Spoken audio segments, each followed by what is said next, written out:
If you're going to choose to do the button for your personal manifesto, what you're going to do is open up the template and then choose the one that you want to use. So I'm going to go ahead and use this one. I'm going to paste this in here. Now I'm going to have to resize this and repurpose this a little bit. Now I may have to decide, do I really want to use this entire thing or do I want to use just parts of it? So that's going to be totally up to you. What I'm going to do is I'm going to go ahead and ungroup this so that I can pull over the graphic. And I think I want to use primarily just this. So what I can do is inside of here, I have this black line set up. That's the edge of your button. This dotted line is kind of your safe area. If you put the text too close to this dotted line, it might actually fold over on the button. If you want to see an example, I'll show you physically in class. But the idea is if you really want the most visible thing should be within inside of this dotted line circle. So what I'm going to do is I'm going to go ahead and take this one. I'm going to resize this and shrink this down, kind of decide how big do I actually want to make this.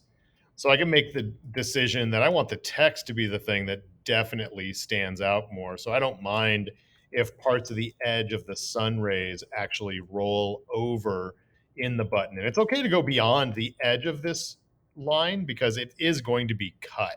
So what we're going to do is we're just going to go ahead and move this around. And I'm just going to kind of center that a little bit.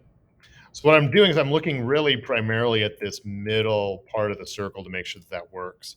Now I could leave it like that, but I feel like the white is a little bland. So maybe what I want to do is I want to repurpose some of these other pieces that I had in here. So again, it's okay for the artwork to go beyond the edge of the board.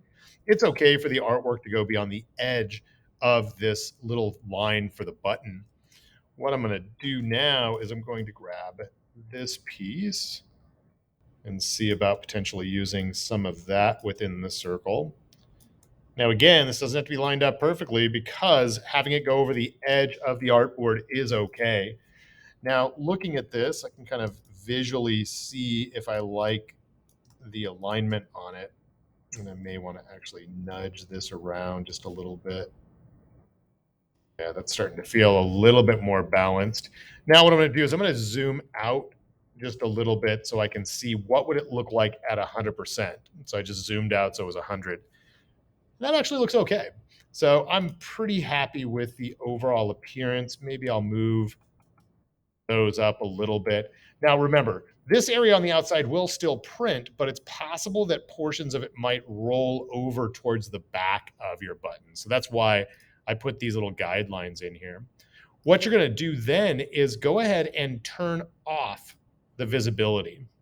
So now we're ending up with what looks like the rectangle of this, but what we'll end up cutting is that circle. So it's better to have extra bleeding out to the edges than it is to not have enough. Because if you cut it too close, you're going to have a white line around the button, which you don't want.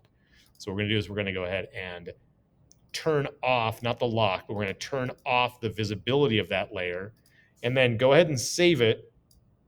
But then I also want you to save it as a PDF and give me the PDF version of your button.